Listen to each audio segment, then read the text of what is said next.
Bem-vindas, estou muito contente de poder fazer essa live para vocês, mais uma vez, e o tema da live, como vocês podem ver, são as fases da vida da mulher e o despertar feminino. Vou trazer para vocês algumas informações importantes sobre os ciclos que a mulher passa ao longo da vida, exames importantes da gente fazer nos nossos check-ups de rotina, e vou falar um pouquinho sobre o assoalho pélvico, o poder dessa musculatura para a vida das mulheres. Então, para começar, o que eu queria mostrar para vocês? Quando a gente pensa, né, na mulher, a vida da mulher passa por várias fases, e cada uma dessas fases traz transformações. Então, a mulher muda ao longo da vida várias vezes. Várias vezes ela vai virando uma nova mulher, a cada etapa que ela vai passando. E cada etapa tem as suas características. Eu trouxe para vocês aqui, ó, 3 etapas principais, vamos dizer assim. Peraí que tá voltando aqui.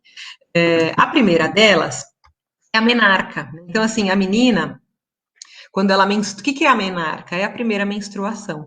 Então, o primeiro momento que aquela menina vai começar a perceber que ela virou uma mulher, que o corpo dela vai começar a sofrer transformações, é quando ela tem a primeira menstruação, que a gente chama de menarca. Então, nesse momento, ela já vai ter uma alteração hormonal importante e o corpo dela vai sofrer alterações.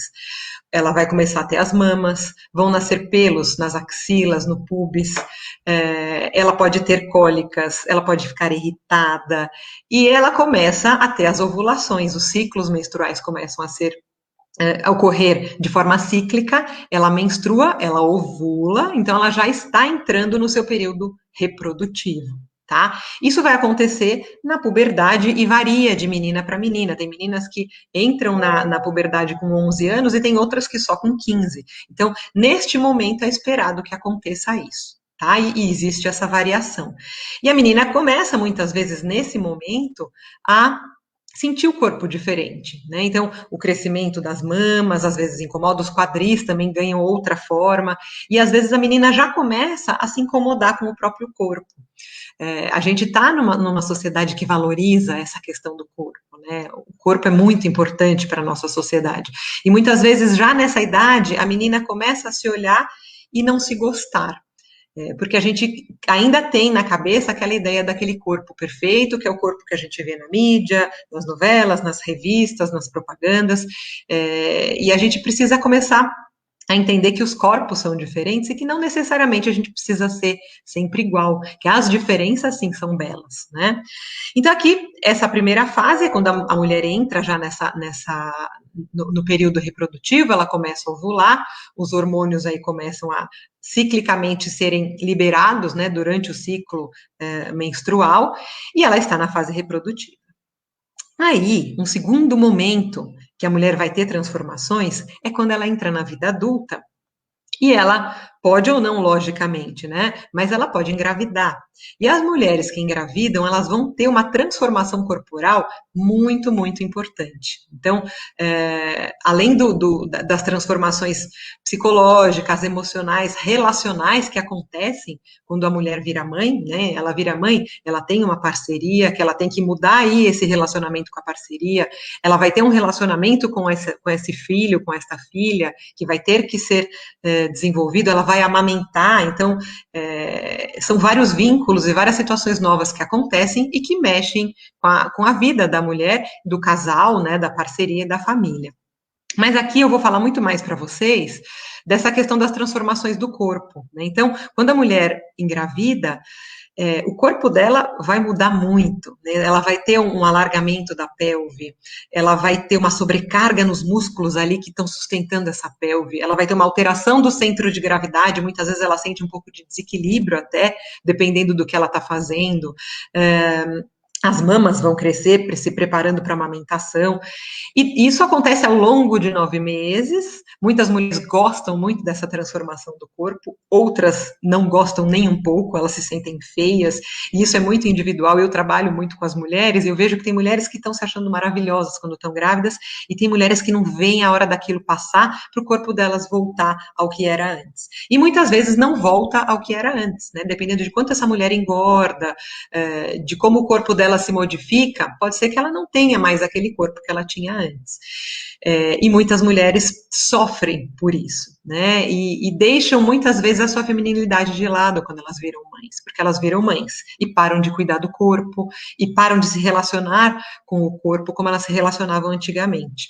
Então é importante que as mulheres se preparem para esse período da gestação e mantenham o seu lado mulher, o seu individual preservado, tá?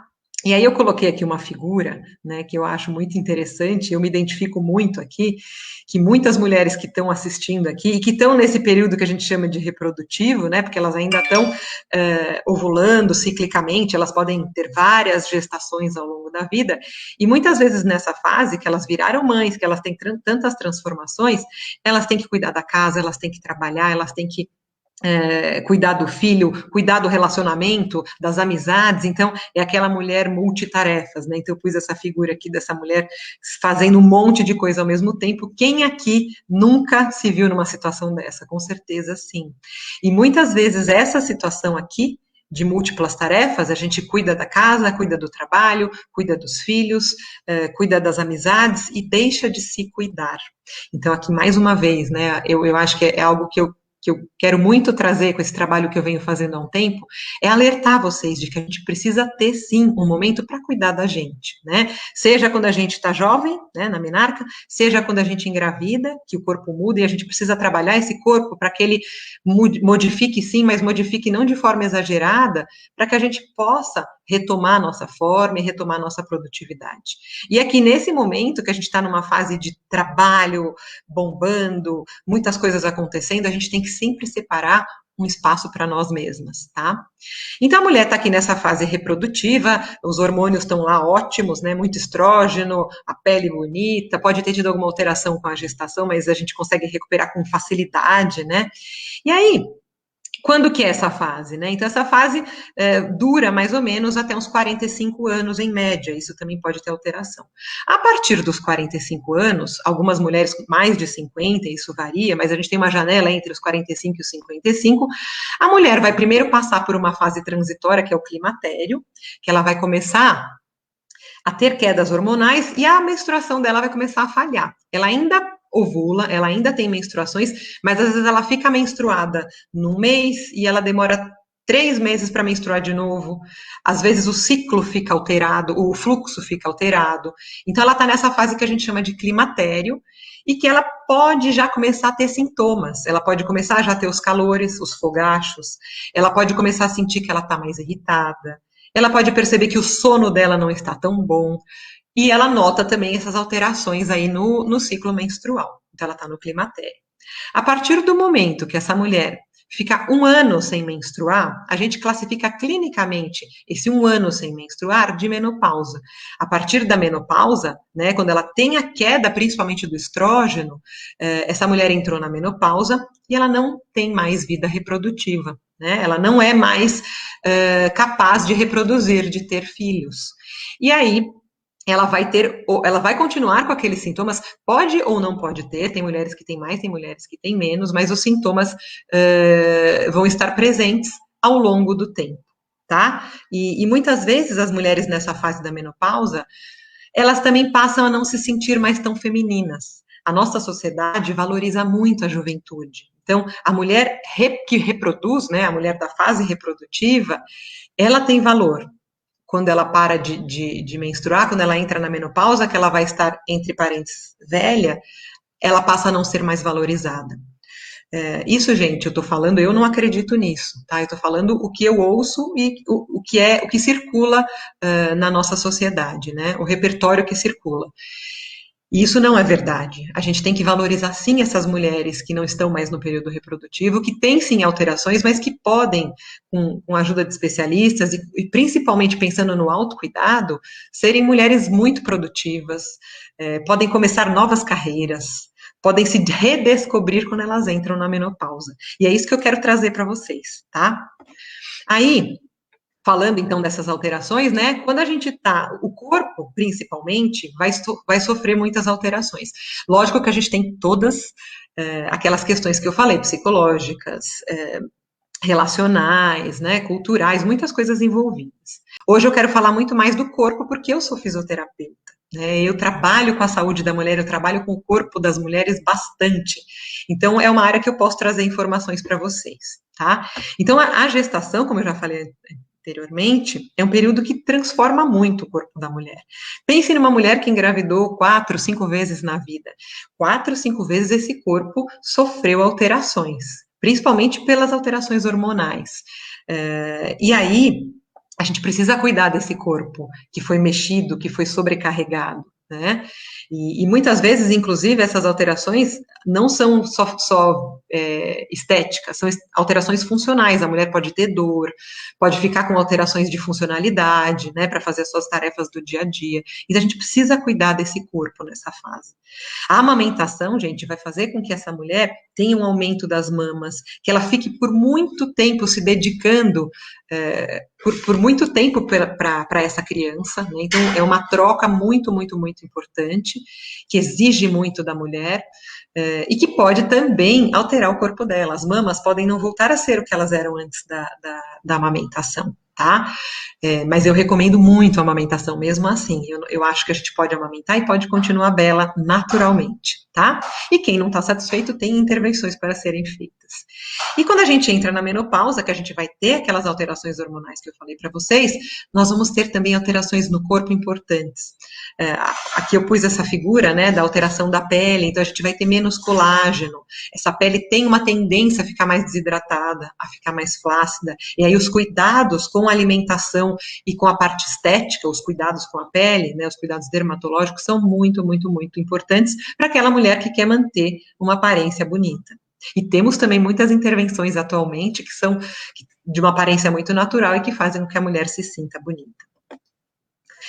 Vou trazer um pouquinho para vocês a informação da minha área de trabalho, né? Então, eu sou fisioterapeuta, eu trabalho na saúde da mulher, com uma especialidade que algumas pessoas chamam, ela não é uma especialidade ainda que tem esse nome oficialmente, mas é a fisioterapia pélvica, porque ela trabalha com todas as alterações que a mulher pode ter na sua pelve, né? No seu aparelho geniturinário, no seu aparelho reprodutor e no aparelho coloproctológico, tá? Então, a gente engloba todas essas alterações. Então, por exemplo, eu trato mulheres com incontinência urinária, incontinência fecal, disfunções sexuais, alterações posturais, a gente acaba trabalhando com tudo isso de uma vez, tá? De uma vez não, dependendo da queixa da paciente. E eu queria apresentar a pelve para vocês, feminina, tá? Então, eu tenho aqui uma estrutura óssea nessa parte, ó. Vejam bem que eu tenho a pelve no centro do meu corpo, ela ligando a minha coluna, aqui para cima eu teria, né, os meus braços, o meu tronco e a minha cabeça, ligando, então, a parte superior do meu corpo com a parte inferior. Aqui eu tenho esse osso aqui é o fêmur e esse é outro fêmur, essa articulação aqui é a articulação do quadril. Então, vejam que a pelve, ela é um ponto central do nosso corpo. Ela é muito importante, ela faz ligações, ela transmite cargas e ela tem o nosso assoalho pélvico, que aqui, gente, eu mostro para vocês, ó. Por que chama assoalho? Porque ele é o chão da nossa pelve. Esses músculos aqui são muito importantes para sustentar os órgãos que ficam dentro dessa cavidade pélvica aqui, que é uma estrutura óssea. Quais são esses órgãos, né? Então, a gente tem aqui, bem na frente, a bexiga, aqui atrás da bexiga a gente tem o útero, e aqui, mais para trás, a gente tem a porção final do intestino, né, o reto. A bexiga, ela vai desembocar lá na pelve através da uretra, então a bexiga enche e ela tem um caninho embaixo, que é a uretra por onde sai o xixi. O útero, peraí que o meu cursor tá bem ruim. O útero, ele vai desembocar embaixo da pelve. Quem liga, né, o útero com a vulva é a vagina, aqui, então por onde nascem os bebês de parto natural, por onde a gente tem as nossas menstruações e as nossas relações sexuais. E mais posteriormente, a gente vai ter, então, o reto, tá? A porção final do intestino que vai desembocar lá no ânus, lá embaixo, por onde saem as fezes. Então vejam que o assoalho, a pelve, né, é uma estrutura afunilada e ela tem um buraco aqui embaixo. Como é que essas estruturas não caem desse buraco? Porque tem um assoalho, um chão embaixo, que são esses músculos do assoalho pélvico. Então, uma das funções dos músculos do assoalho pélvico é sustentar os órgãos no lugar. Deixa eu só voltar. falar mais algumas funções. Então, outras funções do assoalho pélvico, manter a continência, tanto urinária como fecal, e ajudar na nossa sexualidade, tá? Mais para frente eu vou falar um pouquinho mais. Antes de eu falar mais do assoalho pélvico, eu queria trazer algumas informações importantes, porque a gente está falando das fases da vida da mulher, né? Então, a pelve feminina, tanto no momento que a menina menstrua, né, da menarca, como no momento que ela está na vida adulta, que ela pode ter gestações, ou que ela pode sofrer as alterações do dia a dia, como na menopausa, essa pelve vai ser sobrecarregada e ela precisa ser trabalhada, tá? E a gente precisa fazer alguns exames ao longo da vida. Toda mulher precisa fazer exames de rotina para que ela mantenha a sua saúde em dia. Eu trouxe para vocês aqui algumas informações sobre os exames em cada um desses períodos, tá? Então, a menina, né, desde a menarca, que seria importante essa menina fazer uma visita ao ginecologista até os 30 anos, o que a gente precisa fazer? Exames gerais, então, hemograma, que vai fazer análise do sangue no geral, né? A glicemia de jejum, ureia, creatinina para ver função dos rins, vai ver colesterol, triglicérides, a função da tireoide, exames de urina, de fezes. O eletrocardiograma de repouso pode ser feito quando a menina já está mais aí perto dos 30 anos, e um teste ergométrico ou um ecocardiograma pode ser solicitado. Tá? O Papa Nicolau deve ser feito, o exame pélvico também, anualmente. Se a menina é virgem, nunca teve relações sexuais, ela pode esperar até os 18. Agora, se ela já teve relações sexuais antes, ela precisa já fazer o Papa Nicolau e o exame pélvico anualmente, tá? Ultrassom pélvico e transvaginal, sempre o ginecologista, logicamente, que vai solicitar, se ele achar necessário, e pode ser ou transvaginal, quando a mulher já teve relações, quando ela não é mais virgem, ou pela via abdominal. E o autoexame da mama, que é muito importante das mulheres fazerem, tá? Sempre mensalmente, normalmente a gente faz depois do período da menstruação, para prevenir, não, a gente não previne, mas a gente detecta precocemente o câncer de mama, e quando ele é detectado precocemente, quanto antes, melhor o prognóstico. Dos 30 aos 40, a gente vai fazer os mesmos exames que as meninas até os 30 fizeram, só que, além disso, a mulher vai ter que começar a prestar mais atenção no sistema reprodutivo. Nessa idade, a gente tem uma incidência maior de câncer de mama e câncer de colo de útero. Então, a gente tem que prestar atenção mais nessas partes do corpo, tá? E a mamografia pode já ser indicada pela primeira vez aos 35 anos e repetir anualmente. Se tem história de câncer de mama na família, ou da mãe ou da avó, pode ser que o médico peça quando a menina faz 30 anos, a mulher faz 30 anos. Gente, isso eu estou dando um panorama, mas lógico que cada um tem a sua ou o seu ginecologista que vai indicar de acordo com a sua individualidade, tá? E aí, quando a mulher passou dos 40 até os 50, o que a gente tem que fazer? Então, todos os exames anteriores, mas a gente tem que prestar atenção na densitometria óssea. Por quê? Porque nessa fase a osteoporose vai começar a ser mais comum, tá? Então, normalmente a gente pede para fazer entre 40 e 45 anos e repetir anualmente se tiver alguma perda óssea já, uma osteopenia, por exemplo. Tá bom? E se o resultado for normal, normalmente esse intervalo entre um exame e outro pode ser maior. Continua fazendo o Papa Nicolau, o exame pélvico. Pode ser que o médico peça um raio-x de tórax, principalmente para aquelas mulheres fumantes, tá? E testes de perfil hormonal, porque, como eu falei para vocês, a partir dos 45, a gente espera que essa mulher já possa ter. Pode ser que não, pode ser que seja mais para frente, mas pode já ocorrer. Então, ir acompanhando aí as taxas hormonais é importante, tá? Para ver até se já está no climatério, tá? Além dos sintomas físicos, né, que a mulher tem.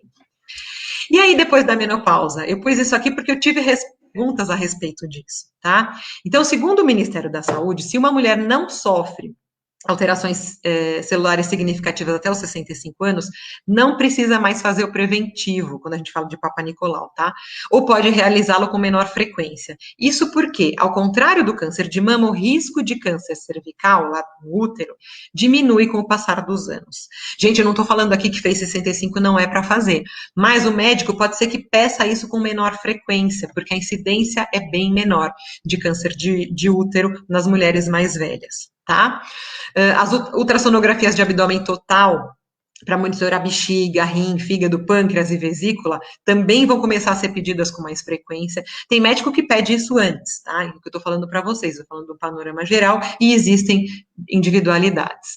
A mamografia vai ser muito, muito importante, tá? Porque a chance de ocorrer nas mulheres mais velhas é maior, então a gente tem que prestar mais atenção ainda nisso. E a densitometria óssea, a mesma coisa, tá bom? E quando a gente fala da menopausa, que é o tema aqui do grupo, né? Quais são os sintomas mais comuns dessas mulheres da menopausa? O que as pessoas mais reclamam, gente, que eu vejo muito, muito, muito na minha prática clínica, os fogachos. Que são os fogachos? São aqueles calores. Então, a mulher tá dormindo, de repente vem aquele calor do nada, e aquilo sobe, elas falam assim, doutora, sobe aqui na minha cabeça, eu fico vermelha, eu subo, eu tenho que me abanar, eu tenho que abrir a janela, eu tenho que ligar o ar-condicionado no meio da noite, de repente passa e ela sente frio. Então, tem mulheres que têm essa alteração. Isso pode acontecer durante o dia também, tá? Então, assim, os fogachos são um dos sintomas que mais incomodam as mulheres. Outro sintoma é a irritabilidade. Cadê aqui meu cursor? Eu pus essa moça assim, brava, né? Porque muitas mulheres referem aí alteração de humor, também decorrentes dessa alteração hormonal, e muitas vezes isso acontece num contexto de mudança mesmo. Então, a mulher sabe que ela vai entrar na menopausa, às vezes ela tá já com aquela síndrome do ninho vazio, porque os filhos não estão mais em casa, ou muitas delas estão passando, às vezes, por um divórcio, por um casamento que não está muito bacana. Então, soma-se a alteração que os hormônios trazem e trazem sintomas com contextos de vida, né? Então a gente fala que são esses sintomas biopsicossociais que envolvem uma gama de coisas. Então a irritabilidade, ela pode também estar relacionada a esses fatores, tá? E aí a gente precisa pensar em tudo quando a gente vai tratar de uma mulher. Não é só o hormônio, né? Osteoporose, como eu falei para vocês anteriormente, isso tende a acontecer a partir dos 40 e conforme a mulher vai ficando mais velha, a falta do estrógeno vai fazendo com que esse sintoma fique mais evidente.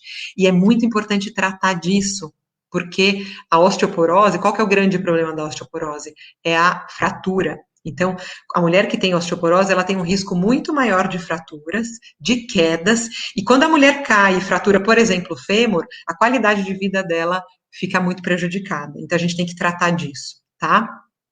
A gente pode tratar com medicamentos, logicamente, né? Então, o médico é quem vai tratar. Agora, a alimentação adequada e balanceada é muito importante, com uma boa fonte de cálcio, principalmente, e vitamina D, e os exercícios, que são a minha praia. Então, quem faz exercício com regularidade, exercícios que tenham impacto, que tenham mudança de direção, impacto eu digo, que bata mesmo o pé no chão, né, que façam tração, então musculação, caminhada, corrida, natação, pilates, ginástica feminina, que é o que eu mais gosto de fazer, todos esses são bons para ajudar no tratamento da osteoporose, tá?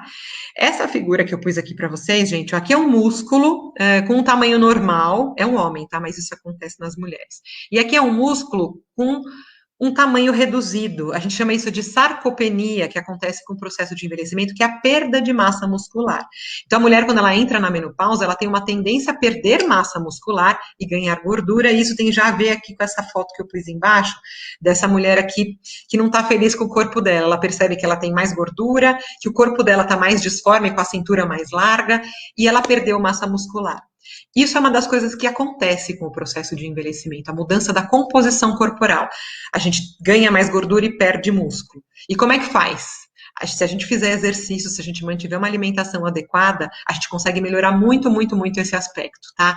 Então, vocês vejam, aqui embaixo, eu só vou falar desse último sintoma, aqui, ó, que tá essa mocinha aqui segurando uma bandeirinha aqui não dá para ver, mas é um sorrisinho ao contrário, assim, né, uma cara triste, na região urogenital. Então, as mulheres passam a ter secura vaginal, muitas começam a ter incontinência urinária, infecções urinárias de repetição, dor para ter relação sexual, porque quando tem secura, isso prejudica, né, candidíase de repetição. Então, a gente chama isso de síndrome geniturinária da gestação, da menopausa, por conta de todas as alterações que acontecem. E aqui, gente, os exercícios para o assoalho pélvico também podem ser uma estratégia que ajuda nesses sintomas, tá? Então, assim, o que que eu queria trazer para vocês? Esses são os sintomas comuns. A gente tem como remediar? Tem. A gente tem como prevenir? Tem. Pode ser por medicamento, por hormônio? Pode. Mas também pode ser por estilo de vida, alimentação, exercício e sono reparador, tá? O fogacho, por exemplo, ele acaba atrapalhando muitas mulheres em relação ao sono. Quem não dorme bem, não repara, o corpo não faz as reparações que precisa, então a qualidade de vida fica pior. É mais difícil de emagrecer, de ganhar massa muscular, aumenta as chances de ter diabetes, de ter pressão alta. Então a gente precisa cuidar também do sono, tá? E aí, gente, eu pus essa figura por quê? Porque hoje eu quero fazer um convite para vocês. Eu trouxe aqui um quadro ruim, vamos dizer que o slide anterior era um quadro negativo, né, de coisas ruins que acontecem. Eu não posso falar que são boas porque perder gordura, perder massa muscular, ganhar gordura, até osteoporose, não é bacana, né?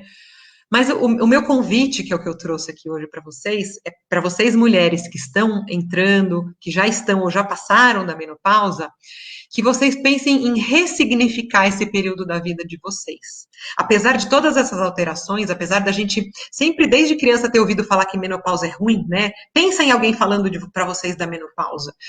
Difícil a gente lembrar de uma pessoa elogiando esse período da vida, né? E isso, gente, a gente desde criança ouviu e a gente vem ouvindo e a nossa cabeça ela entende isso, menopausa como algo negativo. E o meu convite aqui para vocês hoje é para ressignificar esse momento de vida. Tem alterações? Tem. Mas quando não tem, não é verdade? Eu trouxe para vocês alterações da gestação. Toda fase da vida tem alterações, tem coisas boas e coisas ruins.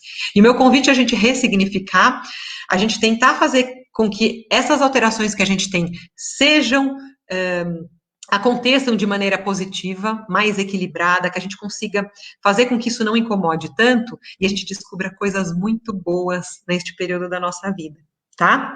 Então, convite feito. Aqui, ó, duas fotos de duas mulheres maduras, felizes, bonitas, bonitas de maneira natural, né? Não tem ninguém aqui rebocado, não tem ninguém aqui, né, que tá com a pele totalmente lisinha, retinha, não, né? A gente tem rugas, a gente tem cabelos brancos, a gente tem corpos diferentes, mas a gente tem corpos belos, belezas naturais, belezas verdadeiras e mulheres felizes. Então, vamos ressignificar a menopausa? Esse é um convite que eu faço para vocês.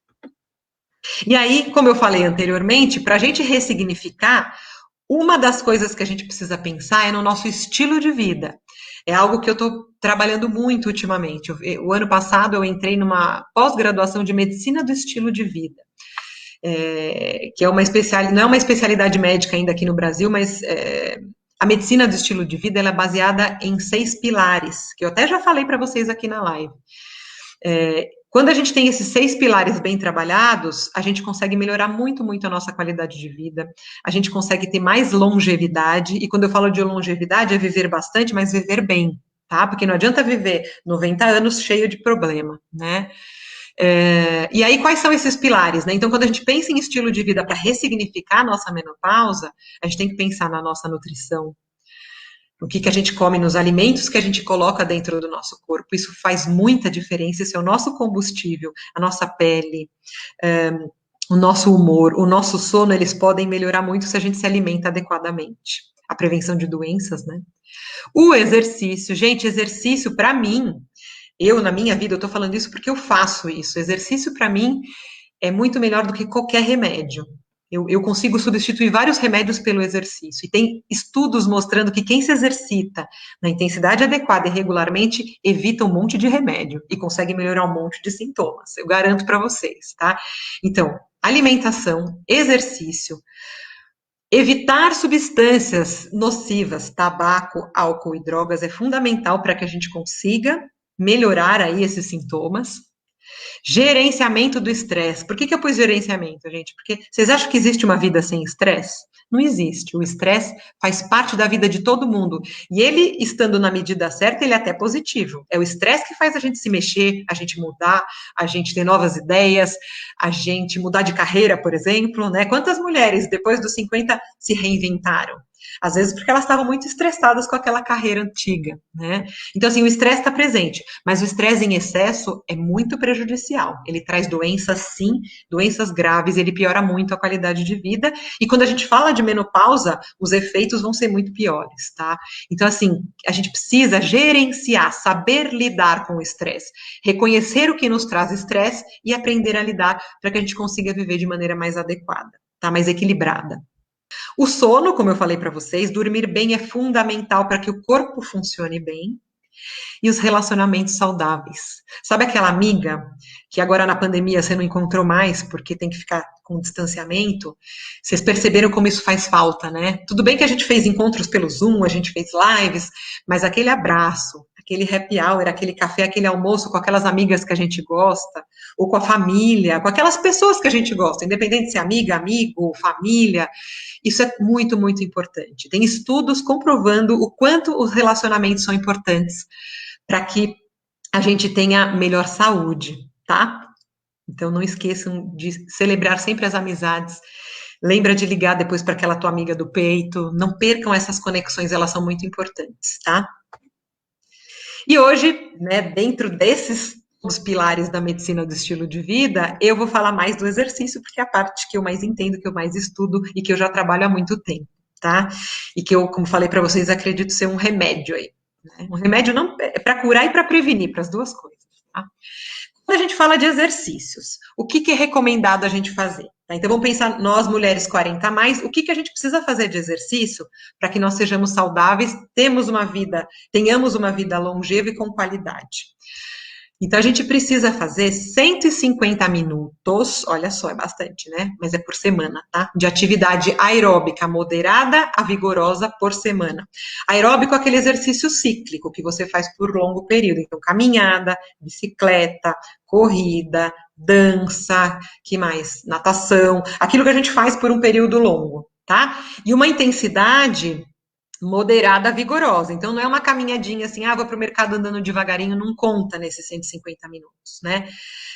Como é que a gente mede a intensidade? Eu uso esse relógio, que ele mede a minha frequência cardíaca, então eu consigo calcular pela minha frequência cardíaca a intensidade. Mas isso só um profissional de educação física que vai, ou da saúde, que vai conseguir orientar vocês. Se vocês não têm o relógio, não é por isso que vocês não vão fazer, tá? Como é que vocês vão medir? Quando eu estou passando vamos dizer que vocês vão caminhar com uma amiga, tá? Como é que eu sei que isso está intenso? Quando eu não consigo conversar junto, tá? Então, quando eu começo a falar, eu estou fazendo um exercício, vai faltando ar, é porque a minha intensidade está alta. Essa é uma maneira de medir, tá? Então, lembrem-se, 150 por semana, vocês falam, nossa, é muito. Mas não é muito, porque se a gente for pensar que vocês vão fazer de segunda a sexta, são meia hora de exercício por dia, não é tanto, tá? E agora, as novas recomendações para exercícios da Organização Mundial de Saúde, nos trazem mais do que 150. Eles recomendam que seja de 150 a 300, tá? Mas, gente, o importante é se movimentar. Então, se você não faz nem 100, não tem problema. Começa amanhã fazendo 20. O legal é você ir aumentando e tentando chegar cada vez mais. Porque quanto mais intenso, melhor. Lembrando que a gente precisa de estar com o coração em dia. Então, sempre passar por um médico, fazer um check-up e ver se está tudo bem para poder começar, tá? Tem que fazer também atividades de fortalecimento muscular, musculação, pilates. Eu faço ginástica feminina, né? As mulheres que fazem o curso comigo fazem a ginástica, pode entrar nesse tipo de atividade, pelo menos 2 vezes por semana. Eu acredito que umas 3 seria o ideal. Por quê? O aeróbico vai trabalhar a condição cardiopulmonar, como um todo. O exercício de fortalecimento, ele vai dar músculo. Então, aquela coisa da sarcopenia, da perda de massa muscular, é aqui que a gente vai conseguir reverter. E o aeróbico, ele consegue usar a gordura como fonte energética. Então, para emagrecer, a gente precisa de atividade aeróbica e musculação para aumentar os músculos e gastar mais energia também com os músculos, tá? E também não podemos esquecer das atividades de equilíbrio e coordenação. Por quê? Porque quando a gente vai ficando mais velha, a gente tem uma tendência maior a ter quedas. A osteoporose que eu falei para vocês, se a gente faz exercício de fortalecimento, a gente melhora a osteoporose. E se a gente faz exercícios que exigem mais equilíbrio, mudança de direção, atividades que têm algum desafio, são mais bacanas para a gente melhorar essas condições, tá? Na ginástica feminina, conforme as mulheres vão evoluindo, eu coloco muitos exercícios com apoio de um pé só, mudando direção, justamente para estimular essa questão do equilíbrio e da coordenação, tá? Então, a yoga, por exemplo, tem muito disso, o pilates tem muito disso, treino funcional tem muito disso, então não esqueçam. E aí, gente, a minha dica, né, para vocês, que é o que eu falei anteriormente. Poxa, mas eu não consigo fazer 150, eu nunca andei. Não tem problema. Começa a se mexer. Essa é a dica. Se a única maneira que você tem de se mexer é ir a pé até a padaria comprar o pãozinho da manhã, você já está se mexendo, você já está fazendo mais exercício do que você fazia ontem. E devagarinho, dia a dia, você vai colocando um pouco mais na sua rotina, tá? Respeitando o seu limite, sempre pensando nisso. Aqui, ó, eu escrevi para vocês, as novas diretrizes da Organização Mundial de Saúde demonstram que, com base na melhor ciência, ou seja, com pesquisa científica comprovando, todos podem melhorar drasticamente sua saúde apenas se movimentando. A qualquer hora, em qualquer lugar e por qualquer meio que o torne ativo. Então, sei lá, você gosta de cuidar do jardim? Você está se mexendo? Já está valendo, tá? Quando nos movemos mais, temos melhor saúde cardiovascular, somos mais fortes e menos suscetíveis a doenças e nos sentimos melhor.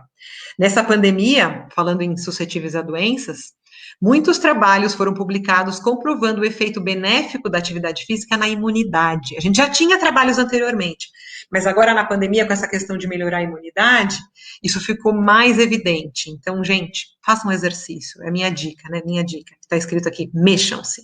Tá? Alguns dos benefícios dos exercícios para a mulher madura, ó, anotem, pois aqui, ó, porque isso é muito importante.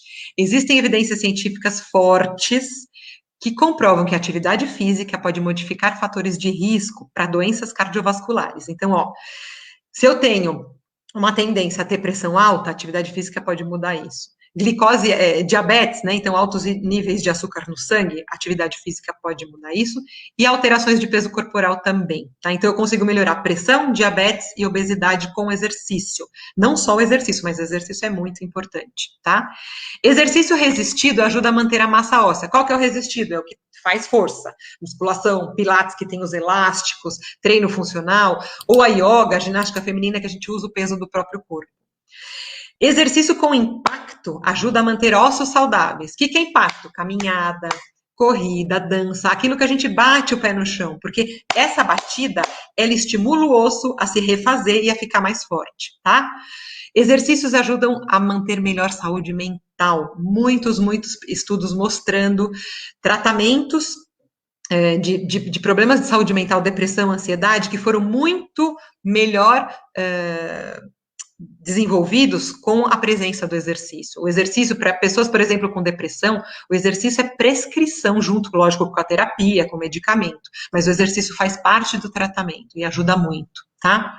E para os fogachos, que é o que a mulherada reclama muito, a gente não tem muitas evidências do tratamento de fogacho com exercício, tá? Porque o fogacho é uma alteração vasomotora e a gente tem uma alteração aí do controle da temperatura. Existem alguns estudos que mostraram que exercícios intensos, porque a mulher sua muito, aumenta a temperatura durante o exercício, ela vai trabalhando essa autorregulação da temperatura. Mas a evidência científica não é forte. Então, com os estudos que a gente tem, a gente não pode afirmar que exercício melhora fogacho, tá? Tem uma tendência de melhorar. E hoje eu quero dar uma maior atenção para uma região do corpo que eu já falei para vocês lá na frente, que eu gosto muito, que é o assoalho pélvico. Eu apresentei já ele para vocês, né? E eu queria saber se vocês conhecem. Então, pena que a gente não está interagindo aqui ao vivo, mas eu sei que tem muita gente que não conhece. Na minha pesquisa de doutorado, eu fiz com 3 grupos de mulheres acima de 60 anos. Eu apliquei a ginástica feminina nas mulheres para ver as alterações que elas tinham, né? Os benefícios que a ginástica trazia. E no início, eu fazia um questionário e perguntava sobre assoalho pélvico, né? Num grupo, 70% das mulheres nunca tinham ouvido falar.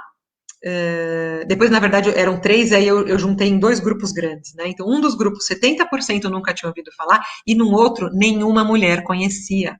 Então, assim, é uma região do corpo que eu venho falando muito, muitas outras pessoas dessa área trazem essa informação, mas ela ainda é muito pouco divulgada e ainda muito poucas mulheres sabem sobre o assoalho pélvico. Então, eu gosto muito de falar para ver se esse assunto vai sendo disseminado por aí. Espero que você que esteja aqui assistindo já tenha ouvido falar.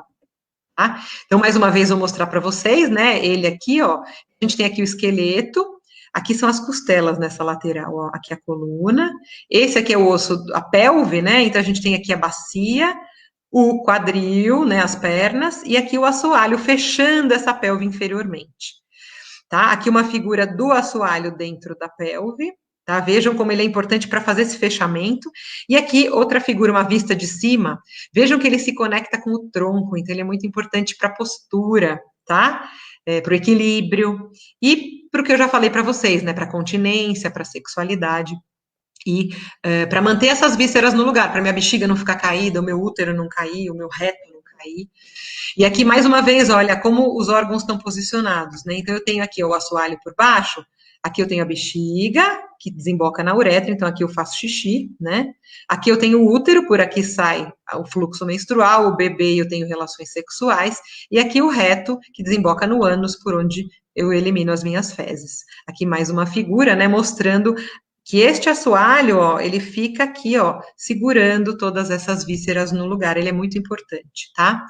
Pensem na gestação, né, que o bebê vai crescendo, aqui esse útero, ele vai crescendo, crescendo, crescendo, imagina o quanto que esse assoalho pélvico sofre de sobrecarga. Então, as mulheres que tiveram muitas gestações, elas têm uma tendência maior a ter incontinência urinária. Por isso que eu falo que logo quando a mulher engravida, se ela puder fazer um trabalho corporal, se ela puder trabalhar o assoalho pélvico dela, o corpo dela, é o ideal, né? Que ela já prepare o corpo desde a gestação. Mas antigamente não se falava disso. Então, a maioria das mulheres que está assistindo, que tem mais de 50 anos, nem sequer sonhava em trabalhar o assoalho pélvico na gestação. Mas não é tarde, tá? Vocês podem começar agora.